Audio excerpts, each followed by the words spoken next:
Prithvivyam va devi devi suva punaha sattvam prakritijair muktam yadevi syat trivir gunehi. So there is nothing in this particular Prithvi Loka or Vindvi Loka, which essentially means that essentially at all these places, whether it's human beings or gods and goddesses, their activities and how they behave, what they are, that's all permeated by the game of these three gunas, sattva, tamas, and rajas.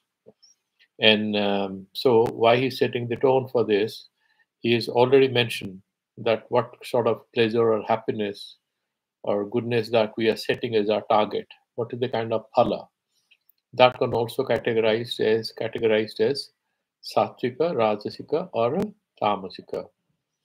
So somebody who doesn't care for the beginning or the consequences all the time, he's kind of caught up in that mohatmaka obsession with his state of inertia, is the tamasika guy. A rajasika guy, which is pleasant in the beginning, end of the day he could suffer some reverses, some losses. And the sattvika guy is ready to deal with something which is unpleasant in the beginning because he knows he's going to reap huge benefits at the end in the form of sattvika sukha. Okay, and that is amrito pamam. It's very much compared with what is the ultimate happiness, and therefore he's ready to do so. Whatever any particular yoga we do, it's always problematic. Anything good, Sriyansi Bahuvignani, whatever is interesting is, and somewhere you can avoid pain, is Rajasika. And whatever is painful in the beginning is Sattvika. And whatever is in the beginning and the end, that difference not in terms of what you get in the end, but it's all about how you are trying to avoid any kind of exertion of energies, and you are stuck with your state of inertia, that is the Tamasika Sukha. And therefore, all these people, whether it's human beings or animals or birds or all of us, they are moved by these three gunas. Why? Because Prakriti, that Samyavastha, is these three gunas are in Samyavastha.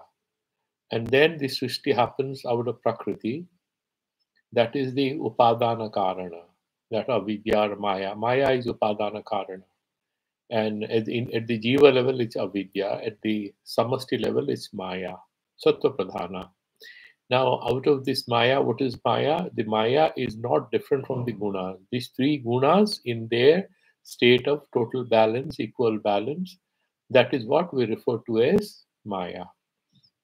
When there is a difference, when there is a Bishamata, there is some variation, that Maya becomes, Sarjanatmika. Then the Srishti Prakriya starts because of that Vaishamya. So that Vaishamya Avastha is Srishti. Samya Avastha is before Srishti, Srishti Prak. So therefore he's saying whatever Prakriti Jai Muktaha Yad Evihi Syat Trivir Gunehi. So out of these three gunas, everybody is affected. There's nobody who is beyond this, even if you may be in the Devaloka or Gandharva Loka, wherever you are.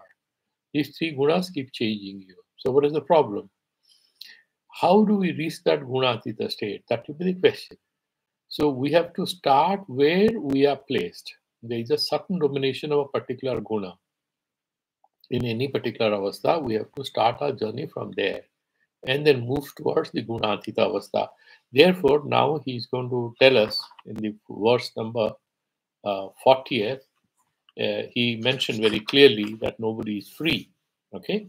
And therefore, that upasanghara conclusion that we have to start with, that asanga sastrena dridhyana chitva, the chapter number 15. So this is how now he's going to divide all of us human beings into having three categories or four categories. And then we have to start our journey from there. Now there is a alert that I need to share with you. Whatever is going to be discussed now, it will appear as if it is justifying social inequality because it's talking about the varnashrama vyavastha, the four categories of people. I think the best way to look at it is that guna karma samanvita, that is what Bhagavan has said. Now, guna and a karma, it's not about birth, but by nature, some people are motivated to behave in a certain fashion because of the interplay of the gunas in them. That is how we have to look at them. But still, there could be some questions and eyebrows raised by the social science students and critical thinkers, because they think it's in a certain subtle way an ideological justification for perpetuating inequalities in society. We have to keep that potential criticism in mind.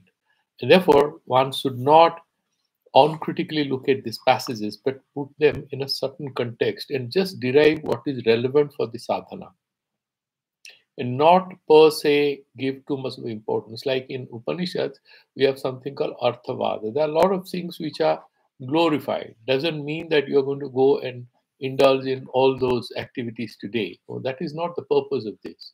The purpose of this is to kind of see and sense where importance is given and look at what is intended to be conveyed through them.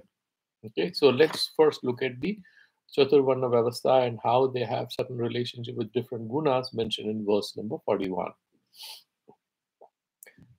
Brahmana Kshetriya Visham Sudranam cha parantapa Karmani Pravibhaktani Swabhava Prabhavair Gunehi.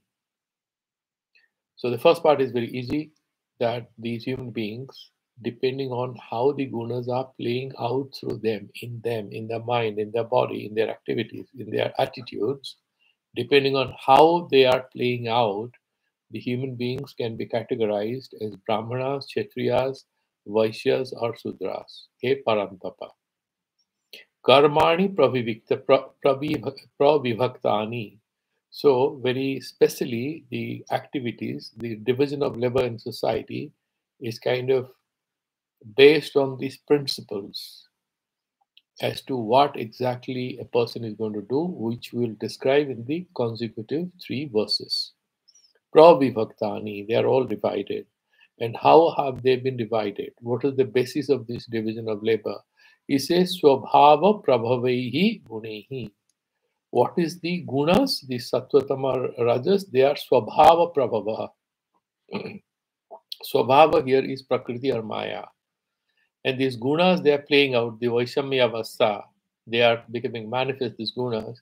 What is the cause behind them? The cause is, of course, the Maya, because they are not different from Maya. Samya Avastha is that Trigunatmika Maya, the Pradhana, Prakriti.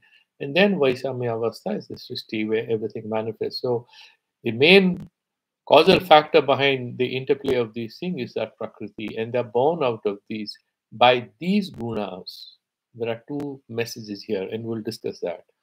One thing is that everything is either Sattvika, Rajasika, or Tamasika. There will be predominance of one gunas over other 2. Okay? So that is one way to look at it. The other important rule is to understand that all of us are kind of controlled by the game of Prakriti. And in order to sort of rise from this level where we are trapped in these activities, we have to critically be aware of what's going on and how to raise our attention inwards in order to see the Purusha, which is the Atma. The Atma is not involved in anything which is happening. The Sakhi Chaitanya is within. Outside, these 3 gunas have different tendencies, and they manifest through our thoughts, our actions, our behaviors. Okay, so now let's look at the commentary of Bhagavan Sri Sankaracharya. For now, I am not paying too much attention to Madhusudana Saraswati because he quotes a lot of Puranic things and he goes on narrating in detail about the Brahmanas and Kshatriyas and Vaishyas. We might do that tomorrow. Today, we'll focus on the Sankara Bhashya so that we can finish the next 4 verses. Brahmanascha Kshatriyascha Vishascha Brahmana Kshatriya Vishaha. So these are the 3 categories of people: Brahmins, the Kshatriyas, the warrior groups of people, and the tradesmen, the businessmen. Tesham Brahmana Kshatriya Visham Sudranam Cha. Now, why is the Sudranam kept separately? They are going on and on discussing. To my mind, it's not something very relevant to today's world. Politically, it's very incorrect also to give too much importance to that. But Sankaracharya is saying, don't forget, you are writing about 1400 years before us, about 1200 years before us. So Sudranam or Samasa Karanam, Sudras are kept separately, he's saying. One could say just there, Cho is just mentioned. Eka jati tve sati vede anadhikara. He's saying Sudras are mentioned separately because they don't have the Veda Adhyayana Adhikara. That is what his interpretation is. But it's not clear in the text. This is one imagination of the scholar. But that is what Bhagavan mentioned. No, many times you can separate them because you are doing that Chandapurti, in order to maintain the poetic meter also they have been kept separately just for composition purpose. So this is one, his own imagination, he's doing imagination of why they are kept separate. He parantava karmani pravibhaktani. These activities are divided, are categorized. Itiretara vibhagena vyavasthapitani. So each one is distinguished for the other one, and that is how they are divided and kept here. Kena, how? What is the basis for that? स्वभाव प्रभवैहि गुणैहि. सो माया से जो माया जिसका प्रभवन का कारण है, the cause of the manifestation of these three gunas and the interplay thereof can be traced to the Maya or Prakriti. Swabhava Ishwarasya Prakriti. What is Swabhava? Ishwarasya Prakriti. Trigunaatmika Maya. That Maya, that Maya Sakti with which Ishwara creates this whole universe, Trigunaatmika Maya. Sa Prabhavo Yesam. That is the cause of creation of which, manifestation of which, Prabhavo Yesam, Gunana. जो गुणों का ये कारण है उनको हम कहेंगे स्वभाव प्रभवाहा. कहते गुणाहा, these gunas. So that is jasang prabhava yesam gunanam te swabhava prabhavaha. Taihi, by them, samadhini karmani pravibhaktani brahmanadinam. So there are different kinds of activities. So sama, dhamma, sattva sampati, self-control, discipline, meditation. Earlier days, who were the people more likely to do this? Who were not too much interested in money or in military power, but were more interested in sitting and studying texts and meditating and doing yoga. They're the Brahmins those days. So he's saying the samadhi, so all other activities where even the Kshatriya karmas, Vaishya karmas, everything will come. Pravibhaktani Brahmanadinam. So Brahmana, Vaishya, Sudra, and Kshatriya, everyone. Athava, he's saying Swabhava Prabhavehi, that gunas are Swabhava Prabhavaha. How can we make other alternative interpretations? He is giving us some clue. Athava Brahmana Swabhavasya Sattvaganaha Prabhavaha. ब्राह्मण का जो गुण है उसका प्रभवन कहाँ से हो रहा है? सत्वादि गुण से. सत्व गुण प्रधान है. अथवा ब्राह्मण स्वभावस्य सत्वगुणः प्रभवः. So the Swarupa, the nature of the Brahmins, you can understand in the light of the domination of the Sattva-guna in them. Sattva-gunaha karanam. Tatha kshetriya swabhavasya sattva uparjanam, sattva uparsarjanam rajaha prabhavaha. So in the Kshatriya, the sattvic quality is there, but it is there in maybe 33%. Then 67% would be the rajas. So sattvas plus rajas. So the Kshatriya also has sattvic guna, but is dominated by the rajas because he's a warrior person. Vaishya Swabhavasya, and the nature of the Vaishya, the tradesperson, the businessman, Tama Upasarjanam Raja Prabhavaha.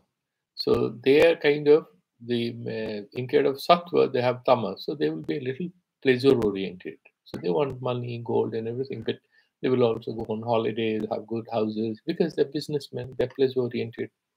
Swabhavasya Tama Upasarjanam. So 33% will be Tamasic, pleasure orientation. Then 60% is hard work, Rajas, business. Sudra Swabhavasya Raja Upasarjanam Tamaha Prabhavaha. In case of Sudras, he's saying that the Rajasic hard work aspect is there, but 33%. But largely, they will be oriented towards Tamasika thing, pleasure oriented. So the Brahmins are dominated by Sattva Guna Prabhava, that is the cause of their behavior. Kshatriyas, the Sattva is there in 33%, maybe 67%, moved by Rajas, because they're the warrior clan. Then in case of Vaishyas, there are 33%, maybe Tamas, pleasure-orientedness, 67% hard work, which should be mostly 99% of all professionals today. And then you have the Sudras, where you have Majority of them, the 67% is pleasure oriented. Only 33% they will do hard work. When they're pressed to do work, they will do. Otherwise, they're more interested in relaxing and stuff like that. Now, this is what is written here. And I would tell you, as I was telling you, that we have to be very, very careful while discussing this and not glorify this, because these were all written in a certain socio-cultural context. Now that context is dead. It is changing, and it's politically incorrect to emphasize on a few things. Just because it's a religious text doesn't mean all of it is relevant to our spiritual, sadhana. So we need to look at what is most relevant and what is gauna. And if you pay attention to that, then certain other people emotionally get upset, and they have reasons to do that. But it's all clear that here we're talking about this division of labor based on the gunas, not as by birth. It's not, kind of hereditary. It's more based on the quality. So in today's world, most likely 90% of the people who are more inclined towards pleasure, and when they're pressed to do work, they'll do it. So actually today you might say that 80 to 90% people, in that sense, according to this definition, almost all are almost sutras. And there'll be few people who want to fight. Given a chance, they would like to do business. And then very, very few people, maybe 0.01% people, want to do studies and meditate and live a very poor life in the interest of self-enlightenment. That will be very few, which is these Brahminical qualities is mentioning. Athava janmantaragata sanskara praninam vartamana janmani shokarja avimukhatvena avivyaktaha swabhavaha.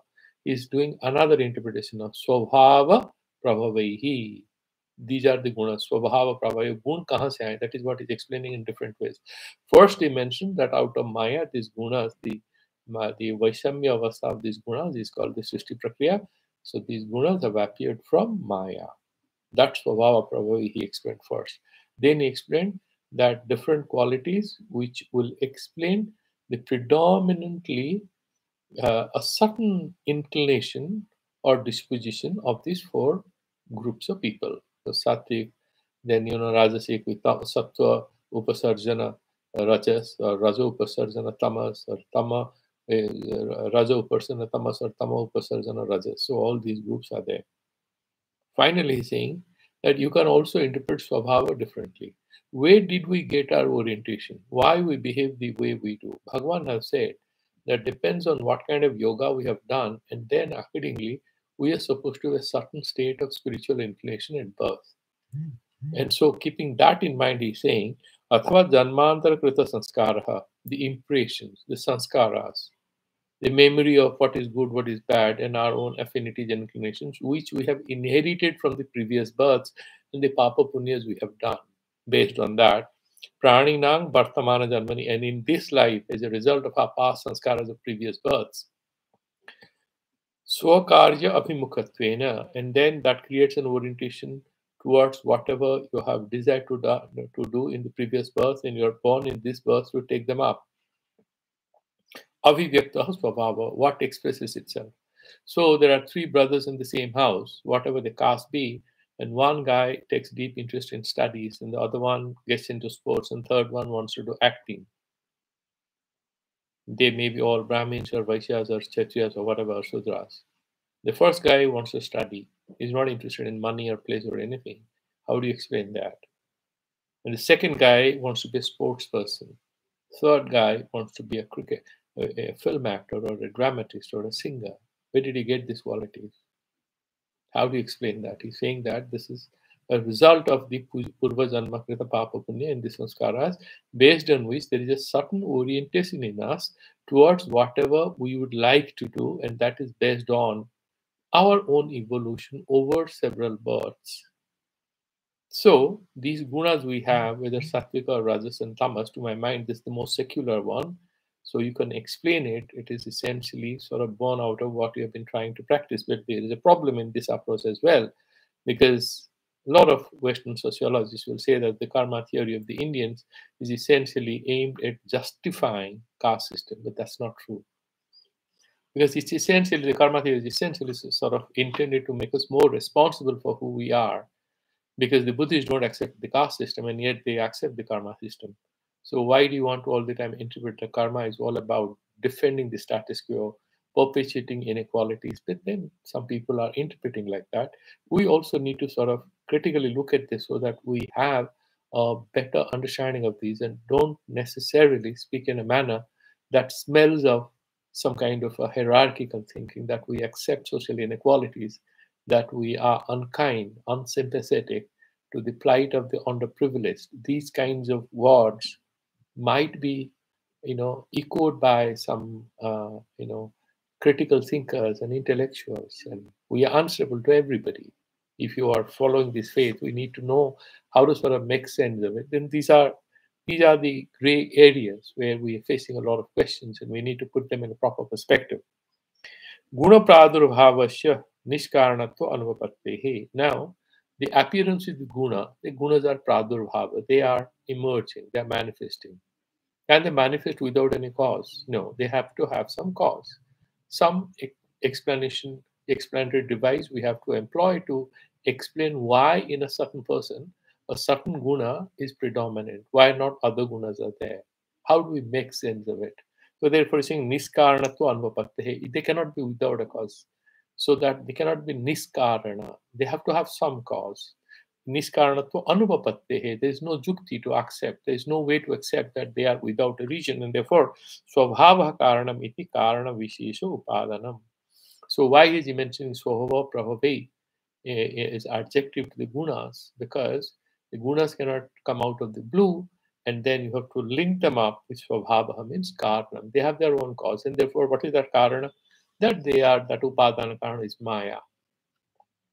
Evam swabhava prabhavi, and therefore these gunas, gunehi swabhava prabhavi, which are born out of maya or purva sanskara, or the interplay of the gunas, prakriti prabhavihi, born out of this maya.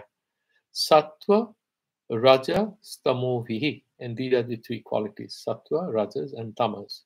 From them, gunehi, swakarya anurupena, and then, samadhamadini karmani pravibhaktani. So karya rupena. These gunas are born out of this prakriti, and these gunas also become a causative factor to explain how a certain person is more likely to take up a certain activity, behave in a certain fashion, and have a few specific mental inclinations or affinities. And they are the karya, the outcomes of the predominant presence of a certain guna or quality or disposition. Here it's not quality, it's disposition. There's three dispositions. So one of the dispositions are predominantly playing out its game through us, and therefore either we are sattvika or we are rajasika or we are tamasika. Nanu Shastra pravivaktani shastrena bihitani brahmana dinam samadhini karmani katham uchyate satvadi guna pravivaktani iti. He's saying, but the Shastras, the Upanishads, and the Karma Kanda, the Brahmins, and the Vedas, already, and even the Manusmritis and many other, Dharma Shastras, they have gone on explaining what the Brahmins are supposed to do. They were supposed to do Adhyapana, Patana, Patana. These are the things they were supposed to do. And then Dana, Tapas. Okay, these are the activities. Accepting Dana, doing Parigraha, all these things we have mentioned. Now, why are you repeating again? Isn't it a kind of repetition? No, he's saying, no, so that's not a problem. Bhagavan Sankaracharya says, Sastrena api brahmana dinam satvadi guna visesa apekshaya eva samadhini karmani praviktani. He's saying that, look here, when the Shastras, like whether it's Manusmriti or whether it's any other text, isn't it? So, like for example, in certain parts of India, it's mentioned that a Brahmin cannot do cultivation. He cannot do money lending. He cannot take alcohol. Okay, if he does, he's kind of he's falling from his stature, because he's in the business of knowledge. He's an academic. Like even today, if you find there's a professor of philosophy, he's into gambling. What happens to his stature in the university? He cannot do that. He cannot be a comedian, for example. He's a serious professor. Then he's a scientist, but he's also a comedian. These things, legally, he can do anything he wants. But then he's expected that certain qualities, like restraint, distance from crowds, and having some sort of a happiness in trying to learn things. He gets happiness by reading, knowing new things, isn't it? And that's how he gains his legitimacy, derives his power by staying away from pleasurable activities. Doesn't mean, I mean, the things have changed now. The ancient days, these are the good teachers because they were kind of examples to be emulated. And there were certain things they were supposed to do and certain things they shall not do, even if they could do. Right?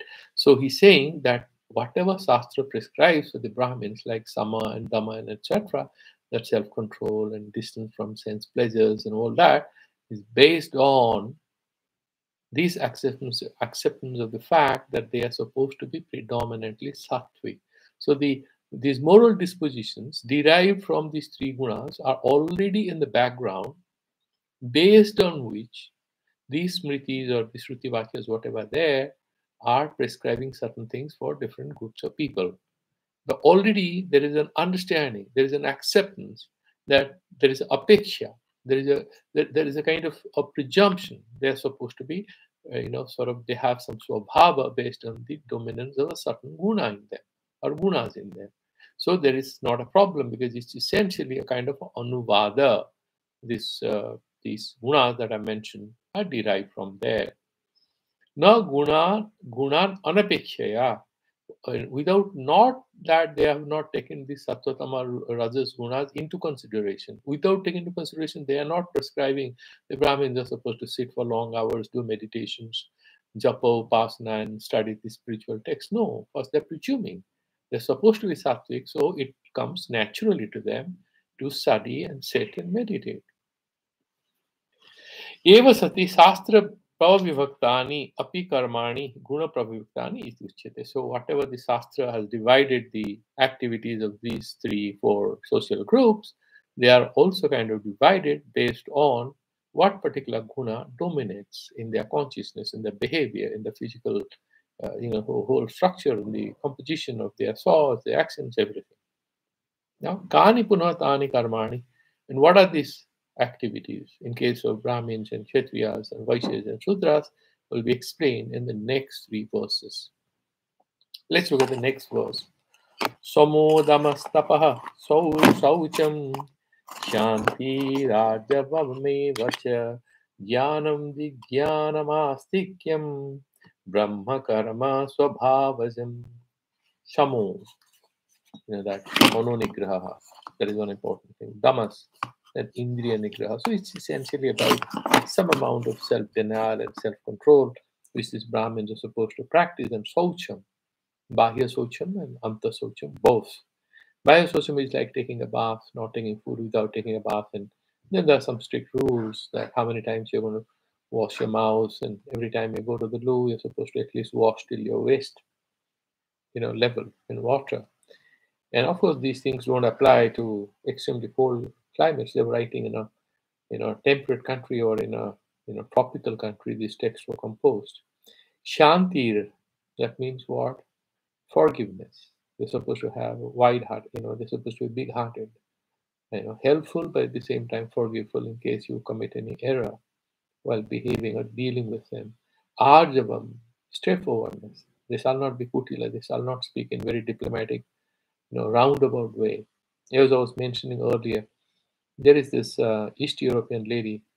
I think she has passed away, or maybe she's very old. Her name is Agnes Heller. She wrote a very famous book called The General Ethics. Long time back, I read that, in which she says that there are 3 kinds of evils, which is sort of understood in Christianity. One is the evil of nature. There are certain people who, by nature, are kind of dominated by evil, like black charm. Like there's a lady whosoever she talks to, he gets trapped in her behavior. She has that charm. That's the evil of character or nature. And then there is something called evil of sophistication.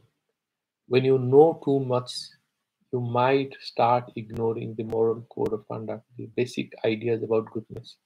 That's because you know too well, you don't value goodness. Okay, so these 2 things, evil of nature is the natural catastrophes that we face. That's the evil of nature. And then evil of character, the black charm, the personality, which is very attractive. Like a lot of this, they have these ideas about Antichrist and stuff like that, right? And what is called the demonic charm. And essentially, a very straightforward, nice guy is not charming. He's not very attractive, you would find. It's a guy who is a little evil who is more attractive because he employs that charm to attract people and sort of seduce them into accepting him as more desirable. And in fact, a lot of people find these characters more attractive and they get attracted to them then getting attracted to a guy who's very straightforward, who's honest. He's not considered to be very, as they call in English, he's not the guy who's considered to be very, he's not the best guy to look for, not the best girl to look for. Okay. And she's saying that is very important that you assert the goodness of whatever you're doing again and again, because it's very easy to be swayed away by these apparent attractions. And even the evil of knowledge or sophistication, he says, the evil of knowledge, the evil of sophistication. If you become too sophisticated in a behavior, you may cease to be truthful, and that thing is kind of lost somewhere. Okay, I remember there's this beautiful dialogue. If you have seen this movie, Ten Commandments, no, it's not Ten Commandments. I think either there or in King David, where there's some kind of a discussion between two people, and so there is this village girl who is talking to either of this, I think Ten Commandments or maybe King David. So there she's saying, we do not have lips that tell you the sweetest things, or you can relish kissing those lips, but we have hands that can work. That lady is saying, that's kind of representation of that goodness. It's all about honesty and straightforwardness. It's not about charming behavior. It's not about being able to influence somebody with your personality. It's about supporting somebody by your sheer presence because of the power and strength of your character. And whenever there's a very bad situation, whenever somebody's in problem, he doesn't look for the guy who is one of these attractive guys. A person on deathbed never looks for one of these attractive characters. He or she looks for a guy who has that character because that's what sort of gives him that consolation. So that is what, in that sense, he's saying Samo Damastapasosham Shantir Arjavam Evacha. That arjav, that straightforwardness, is a great virtue. It requires hell of a lot of practice to be able to truthfully, make it a part of one's life. And I remember there was this Sri Anirvan of Bengal was given a lot of discourses, that famous book called Life Within, in which his talks were kind of recorded. You can find his talks now on YouTube, they're available. Sri Anirvana tapes are available. One of the places he says that what is the sign of being a very spiritual person? And he says that you mark this, is he being able to give you very definite answers, definite responses. So he will not go round and round, but he'll be able to sort of talk to you in a very straightforward way. And he says that sort of develops what do you call it, a certain frame of mind in us that we are not trying to cheat ourselves and others. Because cheating others is even much easier. But cheating oneself could be really suicidal. So he says that just mark your words. Are you being able to answer definitely with a bit of honesty and straightforwardness, with a bit of certainty? So that is saying Arjavam Evacha. Then Jnanam Vijnanam Astikyam. Jnana is knowledge, and Vijnana, you have that special exploration and you sort of that wisdom, and he'll explain each one of these there. Vijnanam, and then Jnana Vijnanam and Astikyam, that Shraddha, that you're kind of positively minded all the time. The Astikyam, Brahma Karma Swabhavasam. That is these are the Swabhava of the guy, of the activities which can be described as Brahma Karma. The way a Brahmin sort of engages himself with the external world, society, or nature. These are the things we're supposed to have. So if you look at Sankara Bhashyam, what does he say there? Samodamahacha yatha vyakhyata arthavu. So these things have been already mentioned when we have done this in Shraddhatraya, Gunatraya, all that earlier. Tapaha yathoktam sariradi. So tapas is obviously exerting your body to achieve something, either through meditation, pranayam, and all that. Would be also studies, no? And saucham, and that purification, right? With anta socha or bahe socha. Shanti, that is Khyama, Arjavam, Rijuta, straightforwardness. Evacha, Jnanam, Vijnanam. And in addition to that, you just have both Jnana and Vijnana. Astikyam, Asti Bhava, Shraddha Danata. So you have that faithfulness, that positive orientedness. Because he says, Sansayatma Vinasati. Because even if from the very start, if the child is sort of being taught some mathematics by his mother, who may be just trying to do the basics with him or her, and she says, better, this is one, this is two, this is three, this is four. The boy says, why? Why is that one, two, three? Why should I? What is that? What is it going to give me? No, because this is maths. No, yeah. Is it going to make me rich? Am I going to get cakes and biscuits in the evening? If I understand all that, this boy will not go very far. We have to have some sort of faith, but doesn't mean we're going to become blind because Shastra tells which guru to reject. Whether it is marriage or friendship or guru shishya, it's all based with a good starting point. But then if the other person is fault free, obviously you don't want to be a victim of it, and you need to reassert your freedom, your independence of thought, and your own goodness, and you have to check whether the other person is ready to change. But if he's more powerful than you, if he's in a position of power and you are in a position of victim or a subordinate, that fellow is abusive. Of course, you are going to walk away, whether it's a job, a manager, or a wife, or a husband, anything where your spiritual evolution is put to a test. You need to seek your own evolution and freedom. That is for sure. But he's saying that doesn't mean that you are not going to have any Shraddha from the very beginning. Then there is no progress. We cannot have either it's in business or in job or anywhere without that good trust, element of trust and faith. Nothing is possible because if you start suspecting anyone, you cannot do anything actually, neither in business nor in studies. And you read something you suspect and you talk to, that's actually a mental problem. So they will say, okay, maybe some problems are neurosis, and you need to see somebody for help. Astikam Brahma Karma Swabhavajam. Astik Asti Bhava Shraddhadanata Agamarteshu. Whatever is mentioned in the Shastras, Agamas, Vedas, Upanishads, or even to an extent the Puranas, Brahma Karma, Brahmana Jatehe Karma. Brahma Karma is saying here. Brahma Karma Swabhavajam. Yad Uktam Swabhava Prabhavi Guni Prabhaviktani. That is how he's first finishing. Iti Tadeva Uktam Swabhavajam iti. That same thing. Swabhavai Prabhavi Gunehi, Pravaviktani. That is in the verse number 41 we saw. And here that's being stated as Swabhavajam, that these qualities, Brahma Karma, is born out of the special sanskaras and the impressions which a certain person is carrying with him. Now we'll go to the Kshatriyas. Now, Sauryam Teja Tritir Dakhyam Yuddhe Chapya Palayanam Danam Ishvara Bhavascha Kshetra Karma Swabhavajam.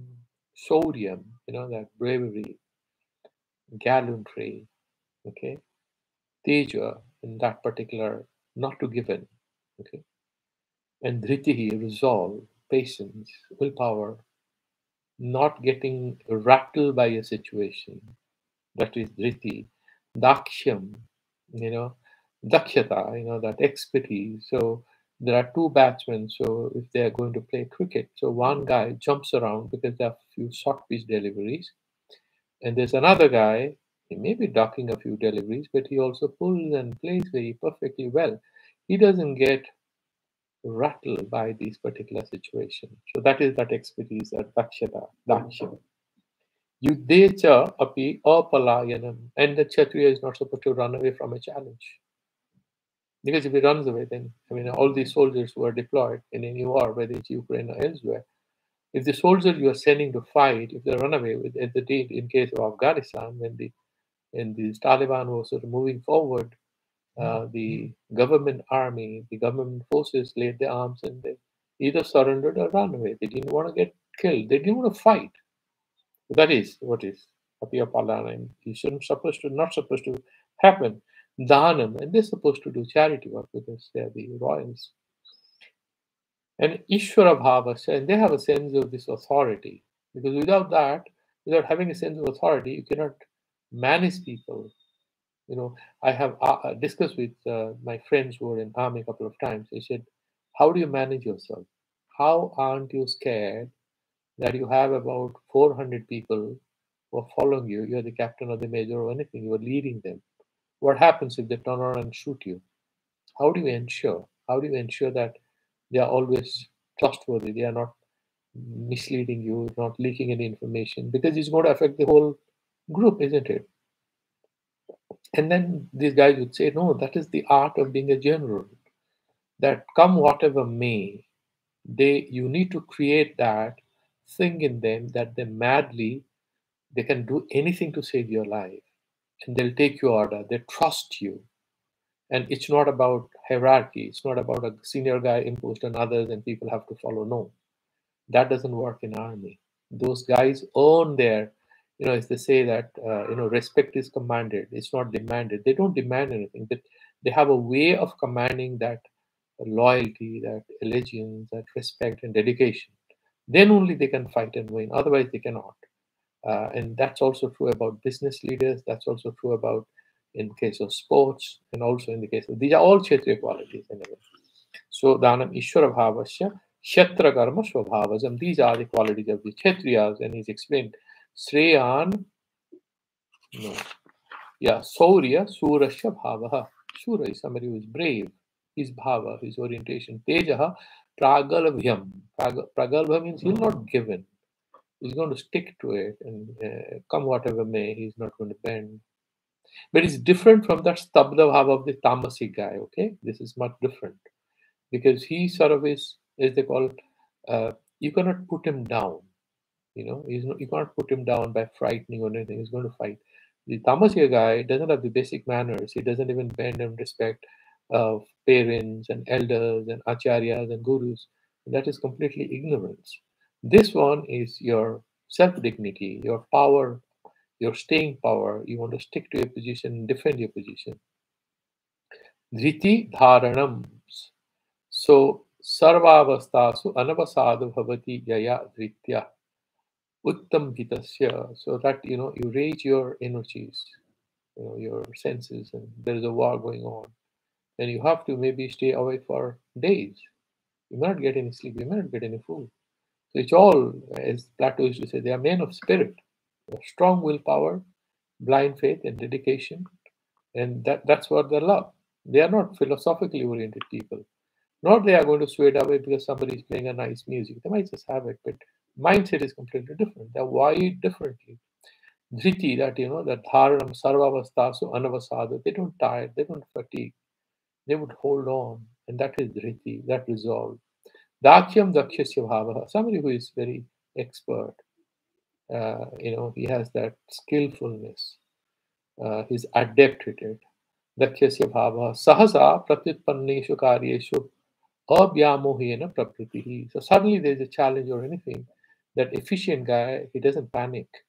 He turns around, what is this? And then he faces it. So whether it's a football match or cricket match or it's a business decision, especially in politics, you'd see that. These guys have a strange sense of equanimity. And that is their Dakya Bhava. They say, okay, this is happening, so I have to suffer. They go by the process guidance they set for themselves.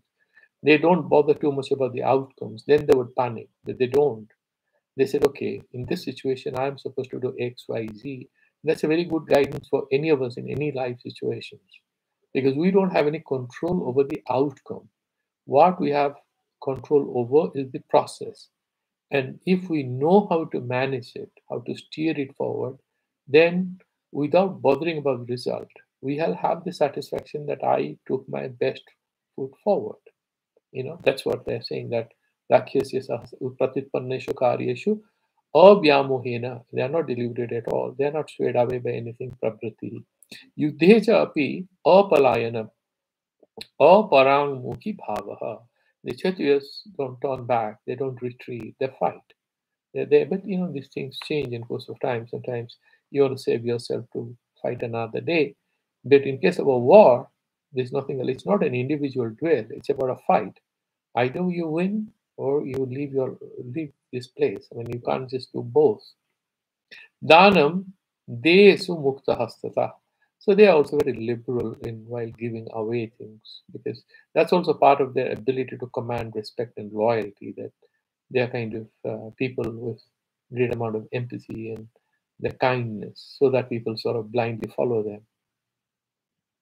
And then comes immediately after this charity, he's setting the thing. So, with power comes responsibility, but, in the Bhagavad Gita, the first responsibility part is mentioned that they do a lot of charity and dana. That also explains why they have the Ishvara Bhava, and that sustains. Ishvara Bhava, so Ishvarasya Bhavaha, Prabhu Sakti Prakatikaranam, Ishita, Ishitavyan Prati. So, whosoever is Ishitavya, whosoever you want to rule over, whosoever you want to do guidance, whosoever you want to manage, then you are expressing your Sakti Prakati, Prabhu Sakti Prakati Karanam. You're expressing yourself. Because then, if you have they have a span of control, and then there are certain people who are following you, they're reporting to you, but they know that you cannot actually ask them not to do, you won't punish them, you're scared or anything. There's some weakness in you, you're uncertain about your leadership, then they may not deliver. They might just take it too lightly, even if you say something, the boss is going to forgive us. No, but they are very particular about it. So that is Prabhu Sakti Prakatikaranam Ishitabhya Tabhyana Prati Kshetra Dharma Kshetriya Jatehe Vihitam Karma Kshetra Karma. And this is what is prescribed for them in their Kshetriyas by nature. It's not about your birth, but it's the people who are generals or politicians, public leaders, and these are the people. And then we will look at the Vaishyas and Sudras in the next verse, which is verse number 44. कृषि गोरक्ष वाणिज्यम वैश्यकर्म स्वभावजम परिचर्यात्मकम कर्म शूद्रस्यापि स्वभावजम. He's very brief with the next two categories. In case of the tradesperson, the businessman, what are the things that come naturally to them? Because, very surprisingly, as if Plato had read the writings of these Varnashram Dharma in India. So he says that the tradesperson, they did not have voting rights in Greece. He thought they did not have voting rights in the ideal state, the book he wrote, Plato's Republic. So he says that they are moved by appetite, what we call tamasik, the sukha. They're always chasing happiness.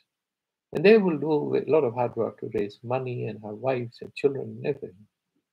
But they may not take the right kind of public policy decision, because they're not concerned about the society, the Kshatriyas, the men of will, and they're the men of will. And the men of region are the philosophers, will be the kings there in their conditions. So here, the Vaishyas are somewhat moved by appetite to expand their wealth, to be more rich, and they help the society because they feed the society in a way. They are responsible for sort of supporting all the economic activities. Without entrepreneurs, without businessmen, a society will just collapse. It's not going to go anywhere. So Kushi Gou Raksha Vanijyam. So they can do agriculture. In those days, there was this animal husbandry, and then Vanijyam, trades, and Vaishya Karma Swabhavasam. And these are the three qualities which are kind of written and categorized as what is Bihita Karma for the Vaishyas.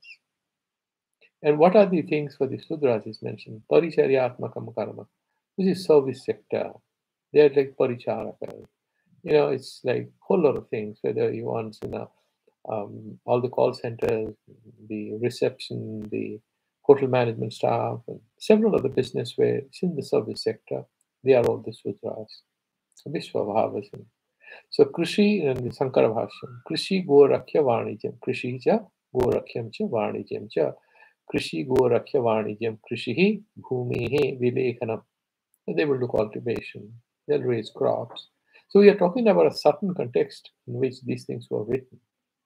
But that's what I'm saying, that even if Bhagavad Gita is a spiritual text, we need to see what aspects of them need to be historicized, need to be understood in a historical context, beyond which, if you want to stretch them and go on discussing that this is what is written in the text, it's just trying to be a foolish person. Because look at today, it's absolutely not about just agriculture, isn't it? You have technology, you have several things happening, you have industry, you have service sector. So you cannot just say this is what is all about the business people. And it's just one aspect of it. and go Rakhya, animal husbandry, where the economies have become much more complex and diverse. We cannot say that this is what the tradesperson today will have to do. And Vanijyam, trade, buying and selling. And he includes that there, that usury, money lending, that is also approved for the Vanijya guys. Vaishya karma swabhavajam, paricharyatmakam karma sudrashapi swabhavajam. And what is this? Pasupalyam, Gorakyam, Pasupalyam, Varnijam, Vaniga karma, Kriya, Kraya Vikriyadi Lakshanam, Vaishya karma. Vaishya Datehe karma, Vaishya karma swabhavajam. And he just writes one sentence that Paricharyatmakam Susrusa swabhavam. Susrusa, they will all they are very keen on customer relations. They have those very alert eyes to what the customer wants. If somebody says, do you have that particular sweet? Then next day you go there, he has already procured some material to make that sweet for you because he knows where the demand goes and he's trying to cater to respond to that market demand. Susrusa swabhavam karma sudrasya api swabhavajam. Etesam jati vihitanam karmanam samyak anushtitanam swagapraptihi phalam swabhavatah. So if a person is not interested in the jnana marga, and then he continues to do whatever karmic disposition he's born with, or he develops a liking for, and he perfectly does that. He'll do jagya and dana and tapas as Brahmin, or he's a Kshatriya, also does this jagya dana. In addition to that, he controls the country, he supports the social order and stuff like that. If they do all this very well, where do they go? Swabhavaja, by nature, they can maximum go to the Dakshinayana Marga, they can go to Swarga. वर्णाः आश्रमास्य स्वकर्मनिष्ठाः प्रत्यकर्मफलम् अनुभूय ततः शेषेण विशिष्टदेशजातिकुलधर्मायुः श्रुतवृत्तवित्तसुखमेधसो जन्म प्रतिपद्यन्ते. So this is, this Smriti is mentioning. Ityadi Smritibhya Purane cha Varnitanam Ashraminam cha Lokaphalaveda Vishesha Smarana. So it's mentioned that, Varnaha Ashramasya Swakarma Nishtaha. So the Varna Ashramas, different kind of. Either you have the Chatura Ashrama like Brahmacharya, Grahastha, Vanprastha, and Sannyasa. Here the Ashramas, the Varna Ashrama, Swakarma Nishtaha, they are all guided by their own karmas. Pritya karma phala anubhuya. After the death, they will suffer whatever papa punya they have done. Tatah sheshana finally, Visishta Desa Jati Kula Dharma Yuhu. So first they suffer the consequences of what kind of life they have led. So they might go to the Swarga for a while or Naraka for a while, they come back. Then what happens? What is the Anusai karma? There's still load of karma lying with them. And the supercomputer called the Ishvara, he calculates what is he going to get in the next line. So he calculates, and there is some particular process of computation about Papa Punya that we are not aware of. But then he's decided where he's going to go. In the earlier chapters are mentioned that if he's too violent, he might be sort of torn into a tree, or he's going to be a bird, or he's going to be an animal, he's going to be a human, and amongst humans, which particular social group he's going to be born with, or that kind of liking he's going to have, so that he may end up doing that particular activity. So Sutta, Britta, Bitta, Sukha, Medha. So all these, what kind of mind they're going to have, what much of intelligence, what kind of happiness they're going to get, how much money they're going to get, and all that. Okay, Janma Pratipadyanta. With all these, beginning principles, begin settings with which they come into this world to start their life. Karanantaratu idam bhaksyamanam phalam. And then that is what is mentioning that in the verse number 45. Swe swe karmanyabhirataha sansidhim labhate naraha swakarmanirataha siddhim yatha bindati tatsrunu. That is going to start from verse number 46. Swe swe karmani abhirataha. So in their own specific zones of activity, their own activities, these people are engaged in those activities. And then what happens? Sansiddhim labhate naraha. We will get, siddhi. They get the results. They accomplish. And swakarma nirataha siddhim yatha bindanti tasru. Now doing their own karmas, what kind of siddhis they're going to get, I shall explain to you. This is an introduction for the next section of discussion. Swe Swe Yathokta Lakshana Vede, that they have different kind of, whether it's tamasic or rajasic or sattvic, brahmana, kshatriya, vaishya, or shudra, they have their own activities is mentioning. But I'm again and again sort of, it's to remind ourselves that we are not talking about castes here. We're talking about group of people having a certain orientation. Karmani abhirataha tatparaha. Like, for example, if you just look at it, if you look at some of the great minds, great academicians, if you look at the children, all of them are not going to be professors, right? Like Amartya Sen's, apparently the daughter got into entertainment industry, isn't it? So there are quite a few people, parents are kind of IIT professors, are great scientists, but the children choose something else because they have their own orientation, they have their own choice. And that choice is kind of born with what kind of sanskaras they had from the previous life. So it's not that, and Ambedkar wasn't born a Brahmin, but then look at the colossal amount of intellectual work he has done. So as per our discussion, he was the Brahmin, wasn't he? That is the guna karma. That is what is intellectual all the time doing. And then he had a few interest. He had a bit of interest also in the public affairs. So there was a bit of rajas and there was a lot of sattvic thing in him, isn't it? So swe swe karmani abhirataha sansiddhim lavate naraha. Swe swe yathokta lakshana bhede karmani abhirataha tatparaha. Abhirata means they are very active in there, dedicated to sansiddhim swakarmanushthanad, by doing their own karmas. Asuddhi khaye. So they have the antakarana suddhi. The weaknesses they have leave this, and then what happens? स्वकर्मक्षये अशुद्धिक्षये सति काय इंद्रियाणाम ज्ञान निष्ठा योग्यता लक्षणा. And they have antakarana suddhi, and as a result of this, their kaya, the sarira, the physical, and their indriyanam, they get purified, refined, jnana nishta yogyata lakshana. They develop or an eligibility and capacity for engaging in reading and meditation and stuff like that. Labhate prapnoti naraha adhikrata purushaha. Whosoever becomes jnana adhikari, he'll go to study the Vedanta and stuff like that. Kincha swakarma anushthanataha eva sakshad sansiddhi na katham tari swakarma niradaha siddhim yatha jena prakarana bindati tatrum. Why Sakyat directly everybody doesn't get it? He has to go through the course of activities that he's interested in or is born with inclination to engage in. Why so? Bhagavan will explain here. Okay, so I would stop here. I did not go into the Madhusudana Saraswati. Maybe tomorrow we'll pay attention to that. So we'll stop here. I have crossed the time limit. And any questions? Otherwise, I'll just put an end to the our YouTube. And any questions you want to ask, I will do this Antimantra.